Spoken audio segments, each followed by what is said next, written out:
Why is Iran experiencing its most widespread and sustained wave of protests since the revolution of 1978-79? Will these demonstrations produce real change or lead to further retrenchment of the Islamic Republic? Welcome to Connections, the Arab Studies Institute's interview program on current events, policy questions, and new ideas. I'm Mouin Rabbani, and for this episode of Connections, we're delighted to be speaking with Manijeh Moradian. Manijeh Moradian is Assistant Professor of Women's, Gender, and Sexuality Studies at Barnard College, Columbia University.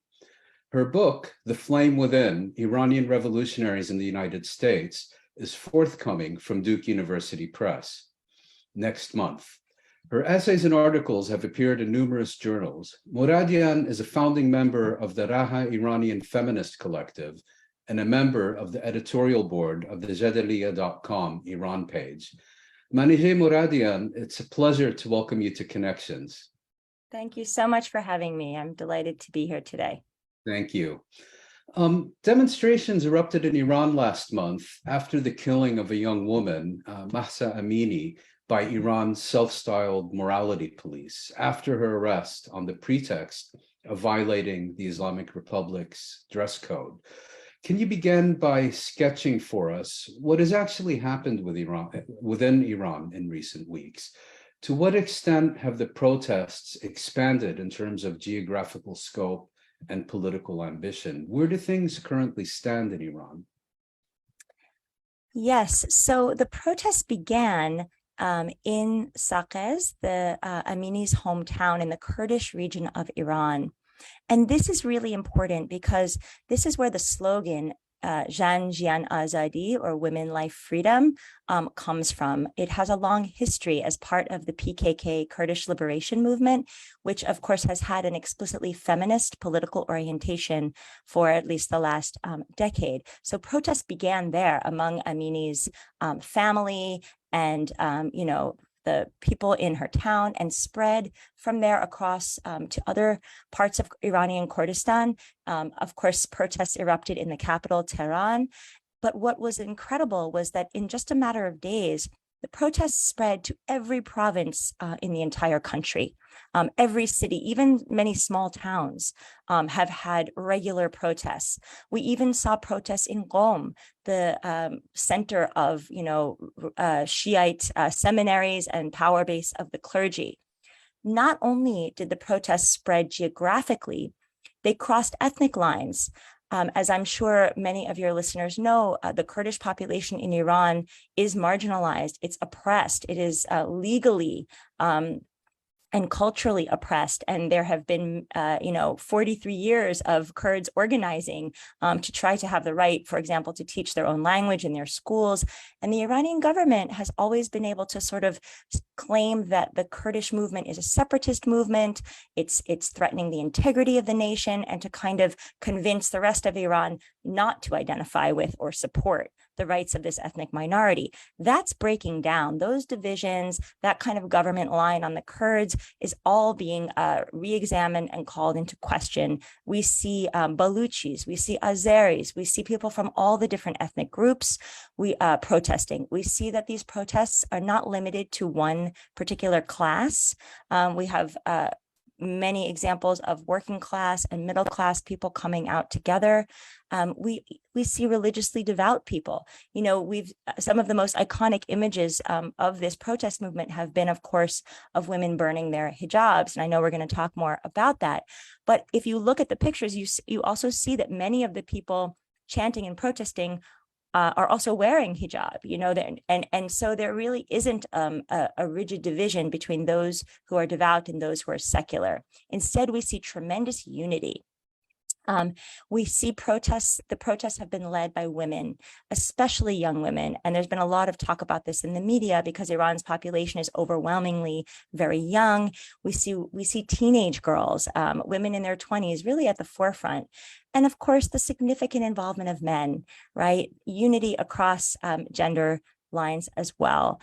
University students have gone on strike, and we saw the horrific invasion of one of the most prestigious university campuses by security forces, Sharif University of Technology. And as soon as that happened, amidst the outcry, high school girls took up the momentum and began to chase away and shout down government officials, even the president, Raisi, who came to lecture them about mandatory hijab. We have seen strikes in the bazaars in many different cities. This is the traditional merchant class that played a very important role in the 1979 revolution. We've seen the shutdown of bazaar businesses in several cities. There's been a nationwide teacher strike. Very recently, we've seen groups of petrochemical workers at several sites walk off the job. This is a group that played a critical role in bringing down the Shah in the late 1970s. Exactly. The strikes of the oil workers, many historians have argued, really tipped the scales against the Shah and gave just tremendous economic power and momentum to the Iranian Revolution 43 years ago. So yes, this is very significant.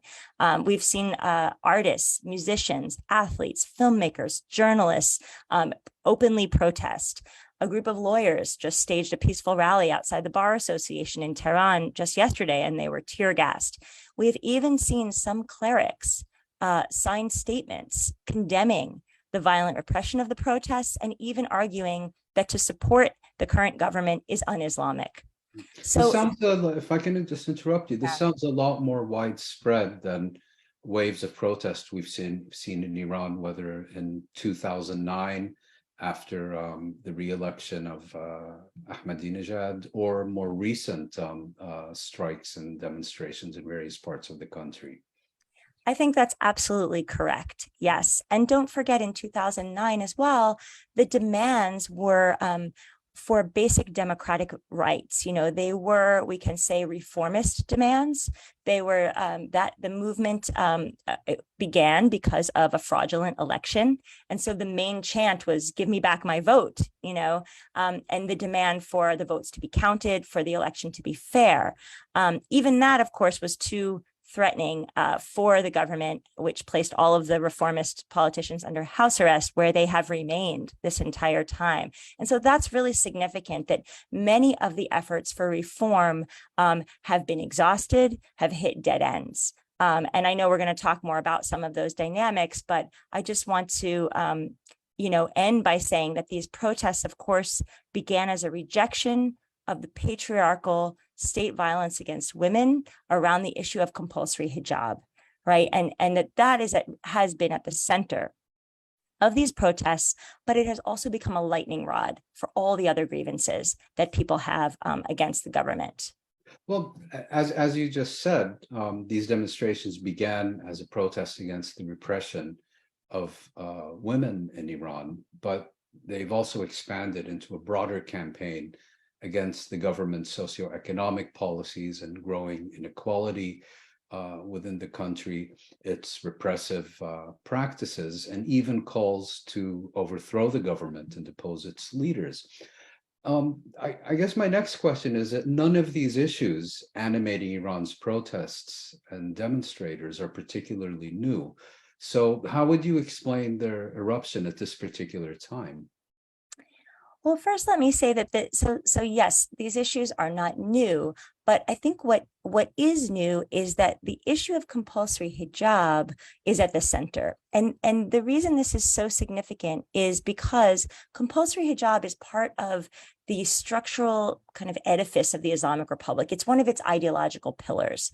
So it's not as if, that issue could sort of be removed and the rest of the system would be left intact. And that is because this particular gendered form of Iranian nationalism is equivalent to the symbol of Iranian national sovereignty, right? And it is the symbol of its opposition to the West, which is another core ideological pillar. So this is why it's become possible for so many people to understand that this particular form of patriarchal state regulation of women's bodies is inseparable from all the other forms of authoritarianism that constrain people's lives, right? It is the justifying logic of an elite and corrupt government that has enriched itself while the population has become much poorer, right? That has enjoyed all sorts of privileges for its own family members, including, eating in fancy restaurants without hijab in certain wealthy parts of Tehran, for example, which would be punishable offenses, right, for ordinary Iranians. I think that what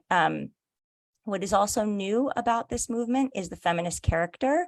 But what makes it, why this erupted now, are really, there's a series of events that led up to this.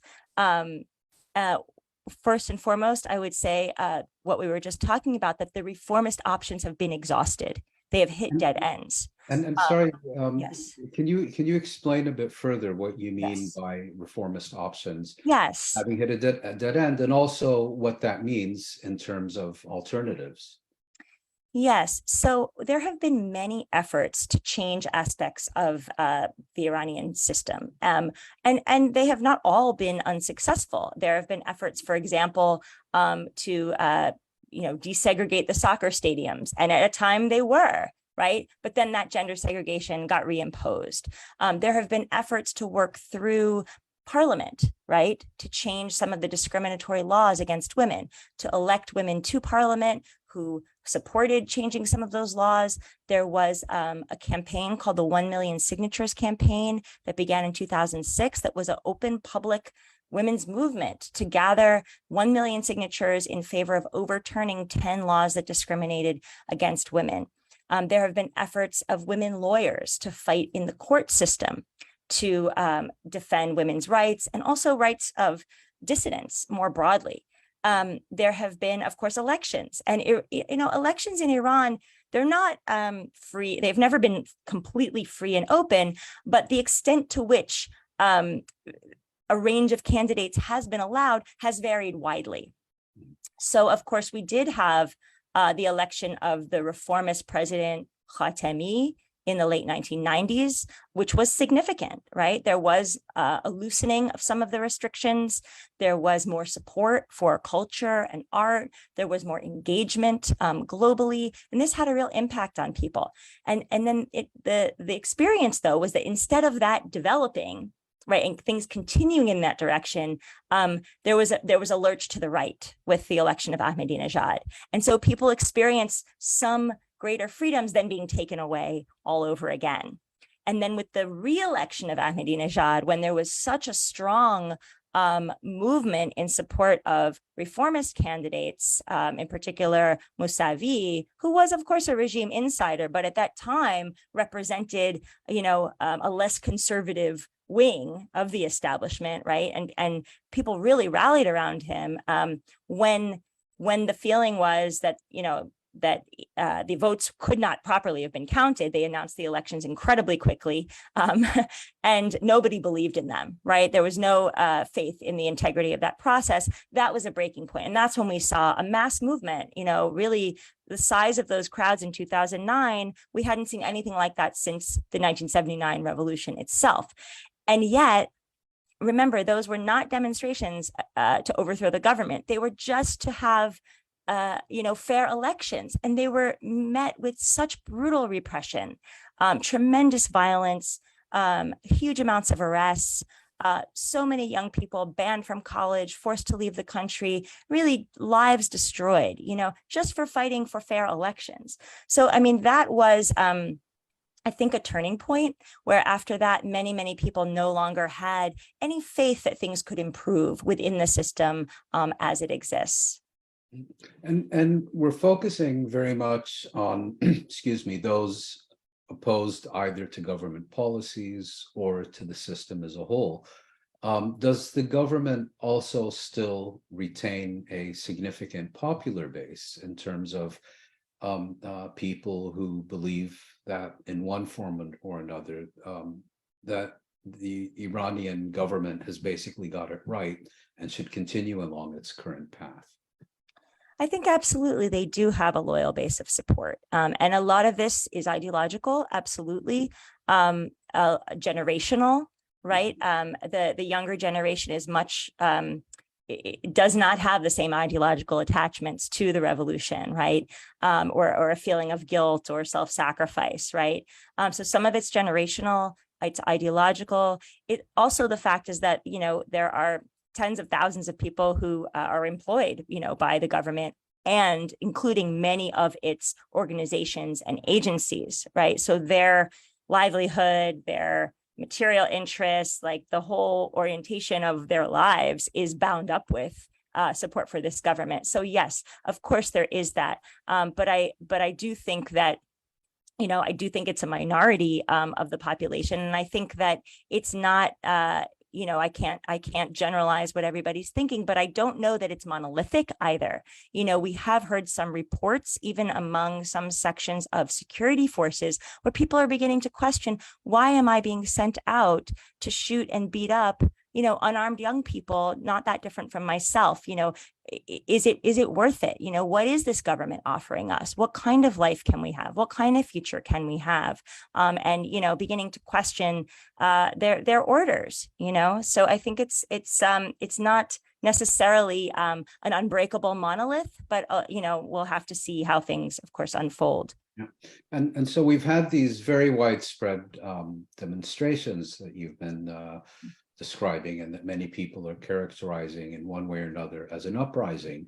We also have a government and leadership that retains a significant base of popular support. But to my understanding, the clashes that we've seen in the streets have been security forces attacking demonstrators, and there's been very little direct clashes between supporters and opponents of the government and its policies. Is that correct? That's my understanding as well. And I think that's significant, right? That we don't see necessarily the kind of vigilante citizen, mobilization that, of course, was also extremely important back in 1979, right? Where, out of some of those informal groups of citizens is where we get some of the organizations that now are part of the state, like the Basij, for example, who began, as volunteers, for example. So we haven't seen just ordinary citizens taking it upon themselves to try to go out in the streets and defend the government. There have been pro-government rallies that have been organized, of course. That is always, the government is very good at organizing rallies in support of itself. This is something they always do.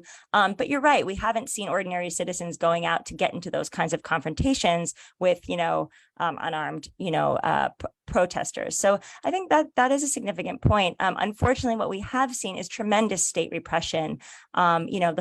Not just tear gas and plastic pellets, but live ammunition being fired, especially in the marginalized regions of Kurdistan and Baluchistan, which have seen like military-style invasions with tanks and missiles, really tremendous amounts of violence, unfortunately.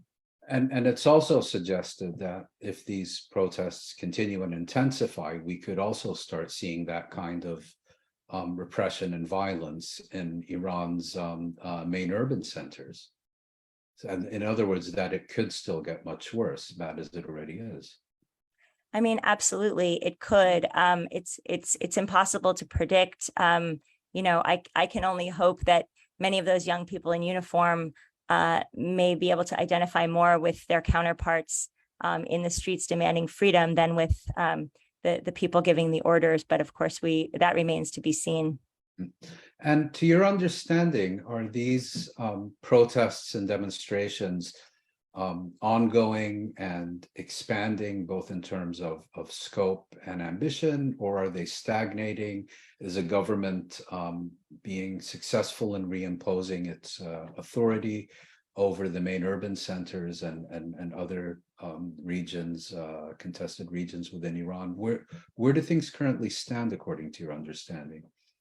So I think we're at about day 25 of this uprising. And what is remarkable to me is just how much it has been sustained and has been expanding. So, as I said, when a group of university students came under attack, the high school students took up the mantle, right? When when there's been so much violence and arrest, they even raided girls' high schools and arrested, children. Then all of a sudden, the oil workers walk out, right? And of course, there have been, teachers' strikes and other kinds of things. But you have nightly protests where people kind of go about their day and then go out at night in their neighborhoods. And these are organized through networks, right? Through social media, through word of mouth. People go out into the streets every night, and then every few days there's another mass convergence, right? In Sanandaj, in the capital of Iranian Kurdistan, you've had mass occupations of the square, and then the military will come and take it back, and then people will go and take it back. So it remains to be seen again how this will be continued to be sustained. Will we see general strikes? Of factory workers? Will the entire petrochemical industry walk out? Will they stay out?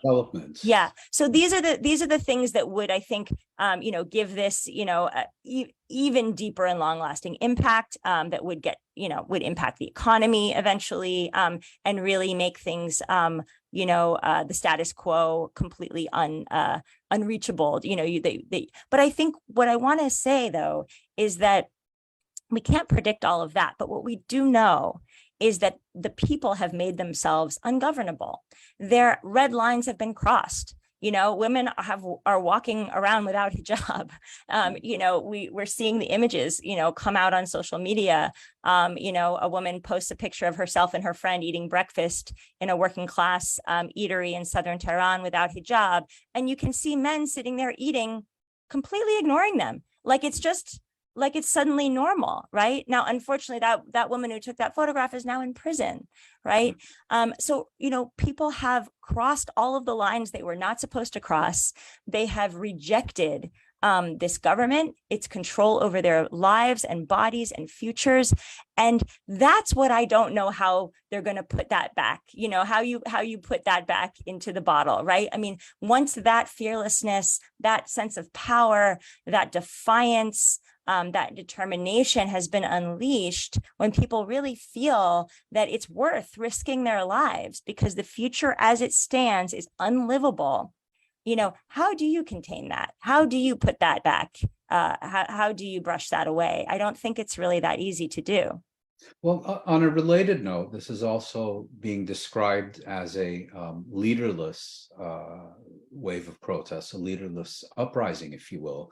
And with the possible exception of the KDPI in the Kurdistan region and perhaps some movements among other minorities, there is no clearly identifiable leadership. And as we saw, for example, in Egypt and Tunisia and elsewhere, that has both benefits as well as disadvantages. There's no clearly identifiable group of leaders whose elimination or with whom a compromise will restore the status quo. At the same time, there isn't perhaps the organizational infrastructure to sustain this movement over the longer term. How do you see the question of leadership and leaderlessness, if I can call it that, in the current context in Iran? Well, of course, some people feel that this is one of the movement's great strengths, that we have a kind of bottom-up, decentralized, kind of horizontal, structure to these demonstrations, to this uprising, so that there's tremendous room for people to take initiative, to organize, to be creative, to innovate, to create these kind of new forms of protest that become iconic and spread like wildfire. For example, cutting hair. Right, one of these symbolic gestures where women have said, okay, government, you care so much about my hair, you want to control my hair so badly. Well, here you go, have my hair, or the kinds of chants and slogans and anthems and songs. And so there's it's been open for tremendous creativity and innovation from anybody, right? From ordinary people. It hasn't been controlled. There's no particular ideology or platform. So some people feel this is a great strength because you can't just arrest the leaders and shut the movement down. And of course, that is what happened in 2009 when the reformist leaders were put under house arrest, right. And, violence from the state drove people off the streets, and that was it, It was like, well, what are we fighting for? Our leaders have been arrested. It's over. So those are, say, the strengths. I think the weaknesses emerge from, 4 decades of extreme repression, where people were not allowed to form opposition parties. They were not, within range, right? You could have within the narrow range of the government allowed you could have some dissent, but you couldn't form, real opposition parties to the whole government, to its structure, to its, ideological core. You couldn't even have a meeting, without risking everybody being arrested. Many of the publications that tried to have some more space for debate and wider range of opinion, they all were shut down. So we've had so much repression that's really prevented people from being able to develop alternative institutions, leadership, formal structures of any kind. So that is a weakness. And as I said, we're not even 1 month in to this uprising. And I think that you're absolutely right, that in order for it to be sustained, in order for it to be able to really vie for power, right, and really be able to offer an alternative, or even have the power to, say, organize free elections, right? New kinds of structures are going to have to be built. The question is, will people have the space and the time necessary to do that, and I think that's my biggest concern right now is, how to sort of buy that time, in the sense of what can we do outside of Iran to help keep the pressure on, so that the Iranian government perhaps thinks twice about unleashing the large scale levels of force that until now they really haven't. Yeah. I'd now like to turn to some, let's say, broader regional and international aspects of what we're currently witnessing. How do these protests, if at all, reflect the policy of maximum pressure unleashed against Iran by the West, and particularly the United States? Do calls for regime change by these foreign actors vindicate the policy in terms of what we're seeing on the streets of Iran today? Or has maximum pressure, and particularly the comprehensive sanctions, weakened the capabilities of independent actors in Iran and strengthened the hand of those in power? Yeah, I think the latter is the case. I mean, if you look at the timeline, Trump abrogated the nuclear deal with Iran and imposed these harsh new maximum pressure sanctions in 2018. Then in the fall of 2019, we see mass protests against increases in fuel prices. And these kinds of price hikes are, of course, caused by a combination of factors: sanctions, absolutely, the fall in value of the Iranian currency in relation to the dollar, and of course, Iranian government mismanagement and corruption, which is endemic. So the protests in 2019 were targeted against this kind of attack on living standards, right? This new fuel hike that was going to make life even harder, make people even poorer. And they were met with tremendous violence. Approximately 1,500 people were killed. But what you have from there, because of these maximum pressure sanctions, is a mass increase in poverty. Even the Iranian middle classes have suffered tremendously, right? Their currency lost value, inflation kept rising, and it's an unsustainable powder keg, right? It's a matter of time before another explosion of unrest. And it's in that context that the Iranian government consolidates around Raisi, the current president, and just grossly rigs the election. There's no even pretense anymore of, there's going to be, a competitive election. They just rig it in 2021 to ensure that Raisi comes to power. Now, Raisi has already been targeted by sanctions by the US for a very long time. He's been accused of crimes against humanity for his career in the judiciary, overseeing round after round of executions of political prisoners, right? Including his role on the infamous death committees that engineered mass executions of political prisoners in 1988 at the end of the war with Iraq. So this is the guy who now the entire government, with all of its different factions and internal debate, this is who they consolidate around and put forward in the climate in which they know people are, in a pressure cooker. right, economically, where they cannot sustain even a lower middle class lifestyle, right, is now in threat. So it's in that context that Raisi is the man, put in power to keep a lid on that unrest. And it's his government that announces an even stricter enforcement of mandatory hijab this past summer, which emboldens the so-called morality police to harass and detain women, which led to the tragic killing of Mahsa Jina Amini, of course. So if we actually look at the facts and the evidence and this timeline, I think it's very clear that, sanctions have hurt ordinary people.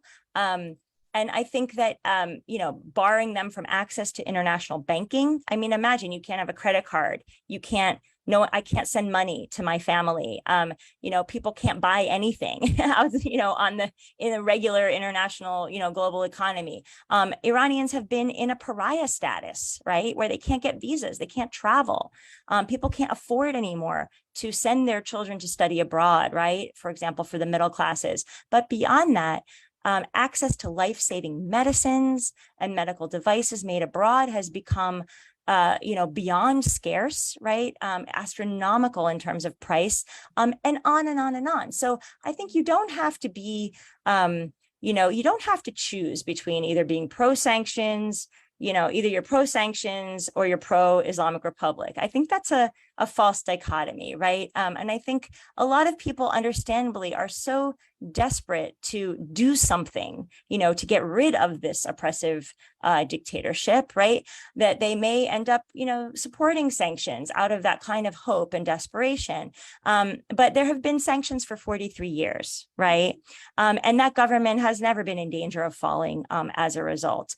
I think it's possible to understand, as I think most Iranians living in Iran do from their painful lived experience, that there is, of course, more than one source of oppression impacting them. And in fact, the external pressure and the internal domestic repression go hand in hand. They reinforce each other. So sanctions have strengthened the most hardline reactionary elements within the government, which then turns to repression to keep people in line and uses the sanctions, and don't forget threats of war from the US, to justify its internal crackdowns on dissent in the name of national security. So these things literally feed into each other.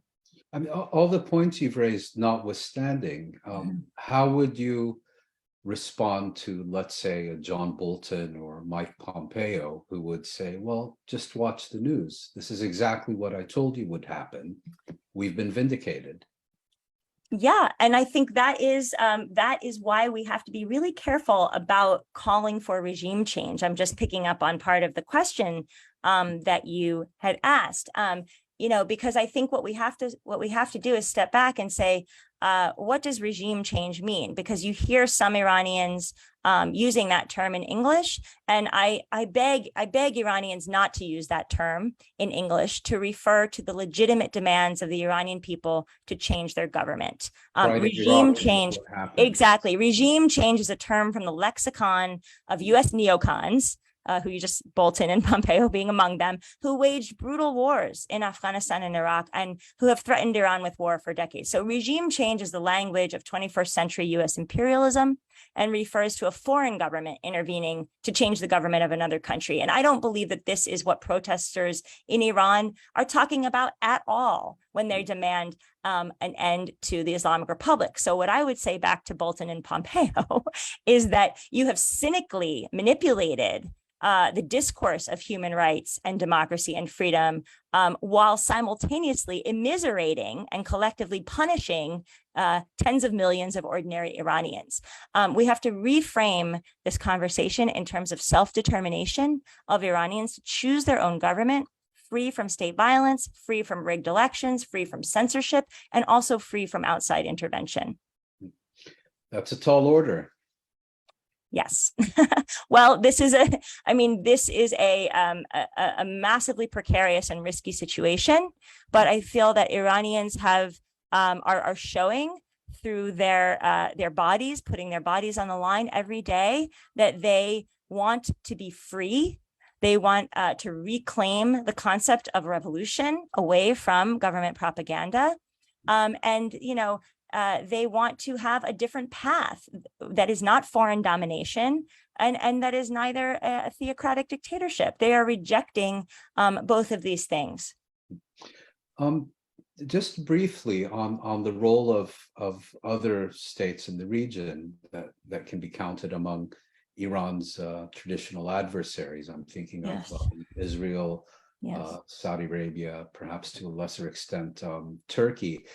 Have they, to the best of your knowledge, been involved in these recent events? I mean, I know there was a big mural or something in Tel Aviv wishing for Iranian women what has been systematically denied Palestinian women. But yes. That aside, are we aware, for example, of efforts by these governments, perhaps by the Americans and the Europeans as well, to stoke the flames within Iran? Or I mean, I'm not aware of these types of things. I mean, what maybe I wouldn't put it past these governments, right? I mean, these are governments with very well established track records of intervening in other countries' affairs, right? I mean, I'm not going to go through a whole history of what the U.S. has done in the Middle East and in Latin America and all these places, right? So we know, and Israel,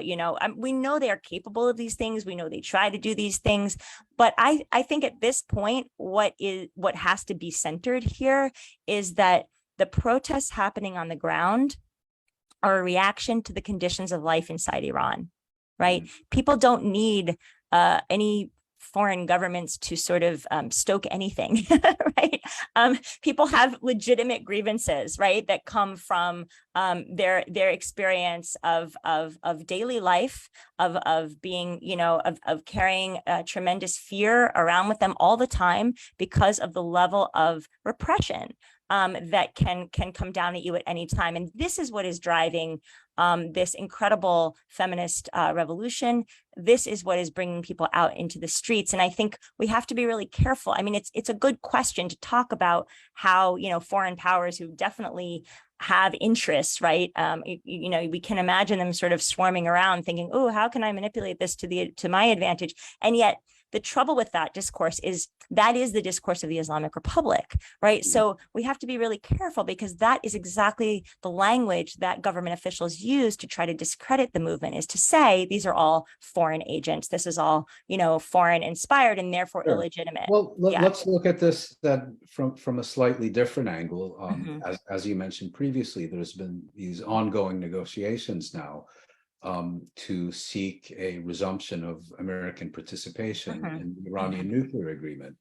Could one impact of current events be that, for example, either the Iranians become more, or the Iranian government becomes more or less eager to strike a deal, that the Americans think, well, Iran is now weaker, or we don't need to do this anymore? I mean, in terms of these more concrete issues, do you see any impact that these events are having or could have?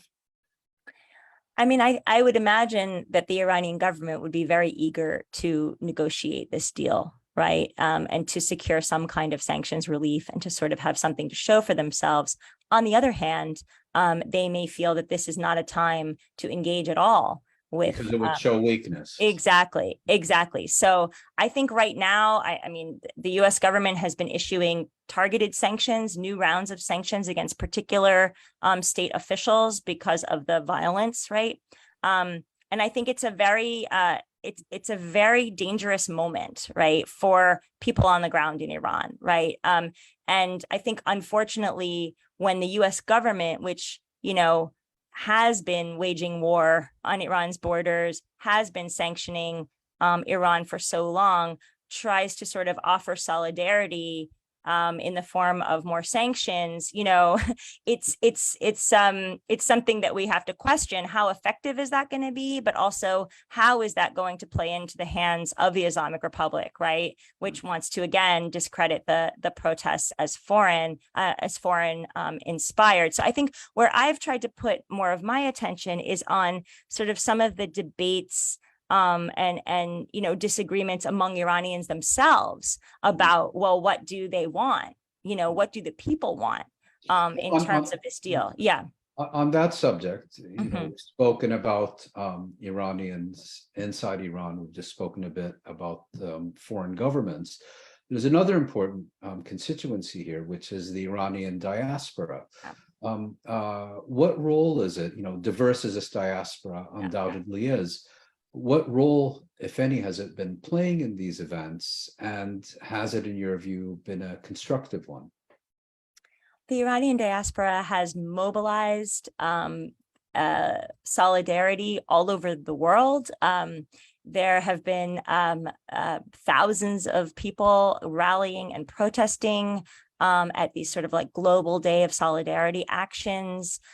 We've seen on October 2nd, there was a call for International Day of Feminist Solidarity called by a new kind of formation, Feminists for Jinnah, that saw rallies all over the world. So there's been a tremendous outpouring of activity. You hear people, you go to some of these rallies. I live in New York City, and people are weeping. They're saying, I've been dreaming of this day. I never thought I would see this day. Not just because people are rising up, but because the issue, again, of women's equality, bodily autonomy, because of what has happened to women is at the center, right? And this is something that has never been true before, where the issue of women's rights and equality has not been at the center, not in 2009, not in any of the previous rounds of protests, even though women themselves were very involved, right? So there's just this tremendous outpouring of fear, of hope. It's a very emotional time for people. We also have to remember that there have been huge demographic shifts in the diaspora. It's not the same sort of stagnant population that fled Iran, in 1979 and, came to the US. Just since 2009, since the Green Movement was suppressed, a whole new generation of young people left, right? They felt they had no choice but to leave. The reformist road was closed. Many of them were active in the movement and could, had to. In other words, these are people that still have a very real connection to events within the country. Exactly. These are people who grew up in the Islamic Republic of Iran. Their families are still there. Many of them are here on student visas or other forms of temporary visas. And they're deeply connected to what's going on in Iran, and everything is at stake for them. And those young people are also reshaping the character of diasporic politics, right? Those young people who are bringing feminist politics into the diasporic solidarity movement, which was not the case in 2009 at all. You see openly queer Iranians leading some of these rallies. Chants for queer freedom and trans freedom are at the center of many of these rallies. I'm not saying there isn't also lots of homophobia and transphobia among the Iranian diaspora. There most certainly is, but you also see open challenges to that, right? Where people are saying, okay, we care about women's bodily autonomy. Well, what about these related issues, right? Of sexuality, of sexual orientation, of bodily autonomy beyond just the question of cisgendered females, right? And so you see this kind of flourishing of a kind of intersectional queer and feminist politics in diaspora that was not present in 2009. And you also see, the call for solidarity from within Iran has generated tremendous response, for example, among academics. So when Sharif University of Technology, which is like the MIT of Iran, was invaded by security forces, when students were being attacked, professors were being attacked, people were being swept up in mass arrests. I myself got several emails from Iranian students in Iran. I think they just emailed anyone with an Iranian name at any institutions they could find. And they said, please write statements, get your university administration, get people to condemn this, stand in solidarity. It matters. We need you to do something, and so we did. We sprung into action. I mean, I can't count the number of academic associations that came out with statements of solidarity and condemning of state repression on university campuses and more broadly, the number of faculty petitions that were circulated. New networks of faculty are being organized to develop scholars at risk programs and to demand that university administrations waive application fees and extend deadlines, because Iranians, of course, they can't pay these fees. They don't have credit cards, and the government is shutting the internet down routinely to try to suppress communication and disrupt the movement. So there have been these very concrete ways that people in all different walks of life in the diaspora have mobilized, have come together, and are trying to figure out ways to express some concrete and material support as well. Finally, I'd like to ask you, do you consider the events of the past few weeks a serious challenge to the continuation of the Islamic Republic as we've known it since 1979, or, and I realize I'm inviting a certain measure of speculation, or do you believe that it retains a capacity to respond in a way that consolidates its control over the country and its people even further than is presently the case? In other words, where do you see things developing in the weeks and months ahead?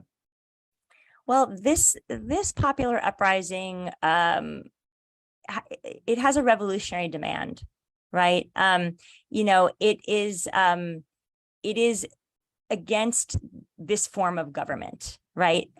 So ideologically, I don't think there's a way to consolidate control. I don't think there's a way to actually get people to agree and say, yes, I believe this system can work. We're going to have dialogue, as one official offered very belatedly, and I think insincerely, let's have a dialogue. Meanwhile, the jails are filled with children and other people, who were doing nonviolent protests.